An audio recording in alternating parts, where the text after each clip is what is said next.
ஒரு மனுஷன் இறந்துட்டான்னு சொன்னால் இந்த சொத்துக்கள் அமானிதம். அந்த சொத்துக்களை குடும்பத்தில் இறந்து போனவருக்கு சின்ன குழந்தைங்க இருக்கிறாங்க, வாரிசுகள் சின்ன குழந்தைங்க இருக்கிறாங்கன்னா அந்த குழந்தைங்க பெரியவங்களாகிற வரைக்கும் அந்த குடும்பத்தில் மூத்தவர் யாரோ அவர் என்ன செய்யக்கூடாது, அந்த பொது சொத்தை கை வைக்கவே கூடாது, அந்த பொது சொத்தை விற்கக்கூடாது.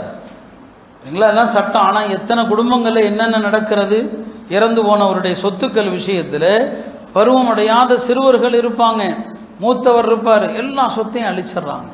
இந்த அமானிதம் நம்மள்கிட்ட இல்லை. உங்களுக்கெல்லாம் தெரியும், ஒரு குகையில் 3 பேர் போய் பதுங்கினாங்க, மழைக்காக இடிக்காக. ஒரு பெரிய பாறாங்கல் மூடிக்கொண்டது.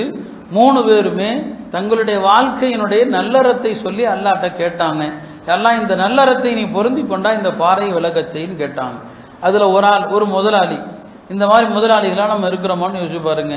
அவர் அல்லாட்ட என்ன சொல்கிறாரு, எல்லாம் ஏன்டா ஒருத்தன் வேலை பார்த்தான், சம்பளம் வாங்குறதுக்கு முன்னால் வாங்காமல் போயிட்டான், ரொம்ப நாள் கழித்து வந்தான், நான் அவனுடைய கூலியை கொடுத்தேன், இந்தப்பா இந்த ஆட்டு மந்தைகள்லாம் உனக்கு தான் எடுத்துக்கன்னு சொன்னேன். அந்த பையன் என்னங்க எனக்கு கேள்வி பண்ணுறீங்களா, எனக்குரிய கூலி கம்மி தானே, ஆட்டு மந்தை எனக்கு சொந்தமானு சொல்லி. அவர் சொன்னார், இல்லைப்பா நீ விட்டுட்டு போன கூலியை நான் என்ன செஞ்சேன், அதில் இந்த ஆடுகளை வாங்கி வளர்த்து பெருக்கி அதில் கிடைச்ச லாபம் தான், இதெல்லாம் உனக்கு தான்.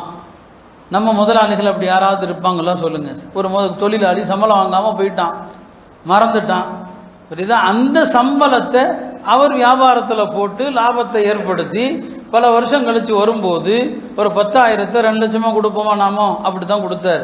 எல்லாம் உனக்கு இது பொருத்தம் என்றால் இந்த பாறை விலகட்டும். பாறை விலகச்சு. இன்னைக்கு நமக்கு முன்னாலேயும் பல பாறைகள் வந்து நிற்குது இல்லையா?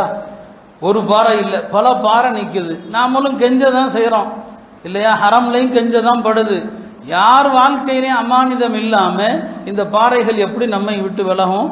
நாம் இந்த அரசுக்கு எதிராகவோ அல்லது அநியாயக்காரர்களுக்கு எதிராகவோ கேட்குற இந்த துவாக்கள் இந்த முகட்டுக்கு மேலே கூட உயர்வதில்லை, ஒரு ஜான் கூட உயர்வதில்லை. ஹதீஸில் அப்படியே வரும், சில பேருடைய துவாக்களும் தொழுகையும் தலைக்கு மேலே ஒரு ஜான் கூட உயராதுன்னு சொன்னாங்க.